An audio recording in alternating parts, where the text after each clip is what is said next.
Hi! ఆవకాయ fried rice చూద్దాము. ఒకవేళ ముందు ఎప్పుడు మీరు ట్రై చేసి ఉండకపోతే ఇప్పుడు నేను చెప్పే విధంగా ట్రై చేయండి. అద్భుతంగా ఉంటుంది టేస్ట్. అస్సలు మర్చిపోరనమాట. అండ్ అలాగే ఛానల్‌ని సబ్స్క్రైబ్ చేసుకోవటం మర్చిపోద్దు. బాండీలో కాస్త ఆయిల్ వేసుకొని 3 ఎగ్స్‌ని బీట్ చేసుకొని ఇదిగోండి ఈ విధంగా కాస్త కుక్ చేసుకున్న తర్వాత ఒక 2 పచ్చిమిరపకాయలు, అలాగే ఒక పెద్ద ఉల్లిపాయ, కాస్త జీలకర్ర అండ్ అలాగే కరివేపాకు.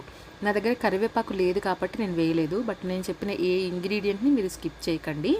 ఇవన్నిటితోనే టేస్ట్ అనేది అద్భుతంగా ఉంటుందన్నమాట. తినేటప్పుడు మధ్య మధ్యలో పచ్చిమిరపకాయ, ఉల్లిపాయ, జీలకర్ర ఇవన్నీ పంటి కింద తగులుతూ చాలా బాగుంటుంది. ఇదిగోండి ఇప్పుడు సరిపడా ఆవకాయ వేసుకొని 2 నిమిషాలు ఈ విధంగా కలిపేసుకొని కుక్ చేసుకున్న రైస్ని వేసుకొని బాగా కలిపేసుకోవటమే. కారం అయితే అవసరం లేదు.